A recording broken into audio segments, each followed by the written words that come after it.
हरियाणा रेवाड़ी से पंजाबियों का राज बब्बर को छोड़ राव इंद्रजीत सिंह को समर्थन। अब खबर विस्तार से। रेवाड़ी में आज पंजाबी भवन में राव इंद्रजीत सिंह की चुनावी सभा में स्वामी धर्मदेव की मौजूदगी में पंजाबी समाज ने राव इंद्रजीत को अपना समर्थन दिया। इस मौके पर स्वामी धर्मदेव सभी पंजाबियों को राव इंद्रजीत सिंह को समर्थन करने की अपील की। महामंडलेश्वर स्वामी धर्मदेव ने कहा, गुरुग्राम पंजाबी समाज पहले ही राव इंद्रजीत सिंह का समर्थन कर चुका है। स्वामी धर्मदेव ने कहा, अब ये देखना है ज्यादा जोर कौन लगता है। राव इंद्रजीत सिंह का पंजाबी भवन में जोरदार स्वागत किया गया। राव पर फूलों की बरसात के साथ साथ पटका और पगड़ी पहनाकर सम्मानित किया गया। राव इंद्रजीत ने कहा, पंजाबी समाज ने हमेशा मेरा साथ दिया है। पंजाबियों ने मेहनत के दम पर अपनी पहचान बनाई है। पंजाबियों ने देश के विकास में योगदान दिया है। आज विकास के लिए ही मतदान करें। मेरी यहाँ पाताल तक जड़ है, हमने यहाँ विकास करवाना है। पंजाबी समाज ने भी राव इंद्रजीत सिंह को पूर्ण समर्थन देने और भारी बहुमत से जीतने का भरोसा दिलाया। इस मौके पर पंजाबी नेता एडवोकेट सचिन मालिक, नगर परिषद चेयरमैन पूनम यादव, किरण पाल सिंह, सरदार निक्का सिंह, मनीष चराया सहित अनेक पंजाबी नेता और गणमान्य लोगों सहित सैकड़ों पंजाबी समाज के लोग मौजूद रहे। हरियाणा रेवाड़ी से आदर्श शर्मा की रिपोर्ट, न्यूज़ अवीपी से। ये इतिहास बनाना है और इसका श्रेय राव साहब भी बाद में मानेंगे। 4 तारीख को जब बात होगी, मैं तो 4 तारीख की कल ही बधाई दे दी उनको गुरुग्राम में। 4 जून की बधाई मैंने पहले से दे दी, और केवल इसलिए नहीं दी है कि आप जीत रहे हो, मैंने तो बधाई इस बात की दी है कि हो सकता है हरियाणा में भी पहले नंबर पर आ जाए, कोई बड़ी बात नहीं है। लेकिन जितने वोटों से आज तक आप जीते हैं, सबसे ज्यादा वोटों से जीत इस बार होने वाली है राव इंद्रजीत सिंह जी की। और अगर ऐसा होगा, मुझे बताओ, इनका मन प्रसन्न होगा कि नहीं? और इसका श्रेय आपको जाने वाला है। हे मेरा गरीबीला समाज, यह श्रेय आपको जाने वाला है। यह ऐसा समाज, आपके लिए वो पंक्ति फिर कह दूं, राव साहब भी सुन लें। जो हर ताले की चाबी है, उसका नाम पंजाबी है। ये पंजाबी यूं ना समझे जाएं जो हर बंद ताले को खोल सकते हैं।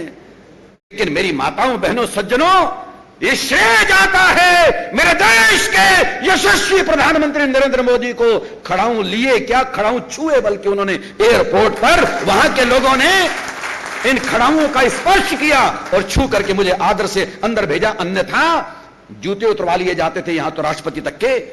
कई देशों में ऐसा होता आया है। मेरे देश का गौरव, मेरे देश का सम्मान जो हमारी धमनियों में है, हमारी जान है। स्वामी धर्मदेव पुकार पुकार के कहता है। तभी 4 साल पहले लंदन यूनिवर्सिटी कैंपस में जब मैं वहां लोगान हॉल में बोल रहा था इंग्लैंड में, तब भी मैंने इस बात को कहा था। मैंने कहा, लंदन वालों, आपका लंदन, ये सिटी बहुत सुंदर है। आप लोगों ने देखा होगा, वास्तव में लाजवाब है, बहुत सुंदर शहर है इंग्लैंड का लंदन।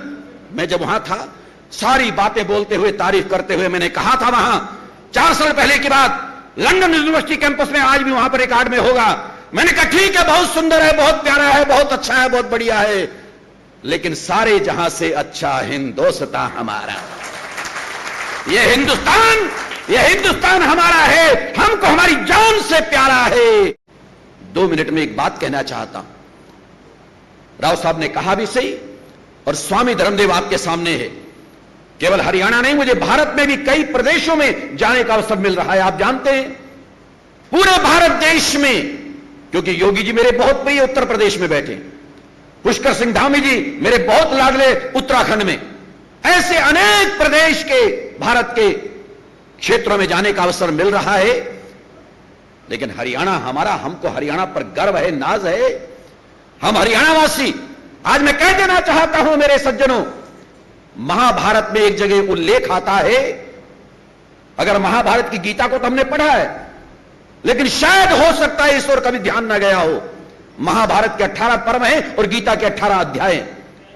महाभारत में एक जगह जिक्र आता है, भगवान वेद व्यास ने लिखा है, अभी हाल ही के अंदर चल रहा है, उसके ऊपर काम चल रहा है, जो हमारा एरिया पड़ता है एनसीआर के अंदर पड़ता है, नेशनल कैपिटल रीजन कुंडली, मानेसर, पलवल वाला जो हमारा केएमपी है, उसके बगल बगल के अंदर हमने एक ऑर्बिटल रेल कॉरिडोर भी स्थापित किया है, जिसके ऊपर आज के दिन काम चल रहा है। 5,600 करोड़ रुपया उसके ऊपर खर्च होगा।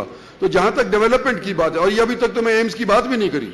अभी हाल ही के अंदर प्रधानमंत्री यहां पर आए थे, आप जानते हैं, आप लोग वहां पर उपस्थित भी थे, और उन्होंने शिलान्यास रखा एम्स का।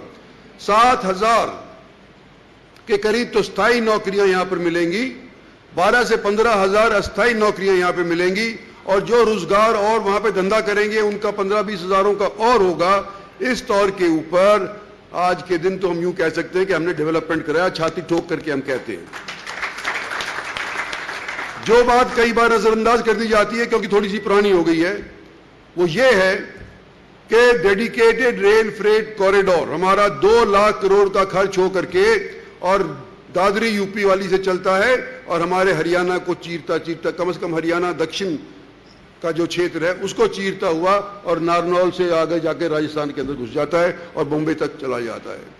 कई बार बोले थे, मेरे को भी एक याद आता है कि जब गुरु गोविंद सिंह खालसा बना रहे थे तो उन्होंने वर मांगा था शिव से कि दे शिवा वर मोहे ऐसे, शुभ कर्मन नू कभी न टालूं, न डरूं कभी हार से, जब चाहे लड़ूं, निश्चित कर अपनी जीत करूं।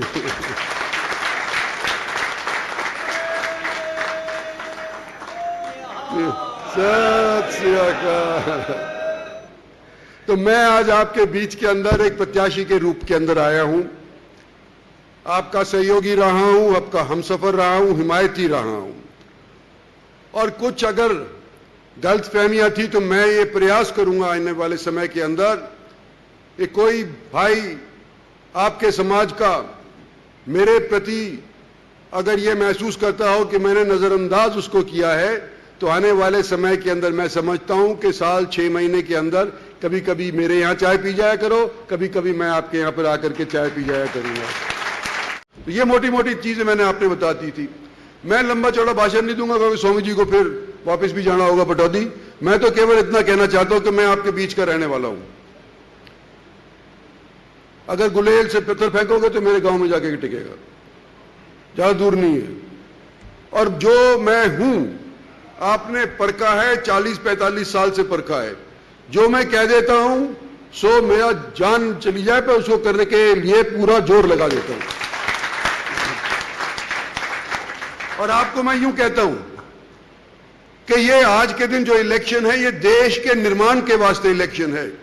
कई बार ये महसूस होता है कि हमारे स्ट्रीट लाइट नहीं आई, हमारे सीवरेज खराब हो गया।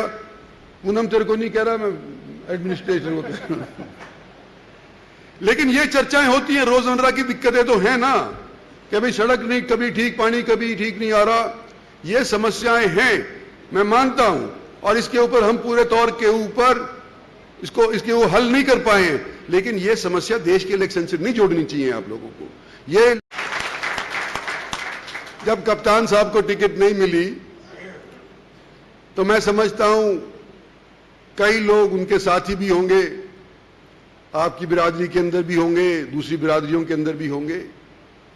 तो जब वो प्रत्याशी थे तब मैं 86,000 वोटों से सन 19 के अंदर रेवाड़ी से जीत करके निकला था। अब नफरी बढ़ गई, पहले 20 लाख वोट हुआ करते थे लोकसभा के अंदर, अब 24-25 लाख वोट हैं। तो 1 लाख के करीब तो मैं सोचता हूं कि रेवाड़ी से जीतूंगा नफरी के हिसाब से, क्योंकि नफरी बढ़ी है। और अगर उनके भी सहयोगी हमारे साथ सहयोग कर देते हैं तो मैं समझता हूं 1.25 लाख तक रेवाड़ी से मेरी जीत हो सकती है, अगर आप लोग मेरा सहयोग करेंगे तो।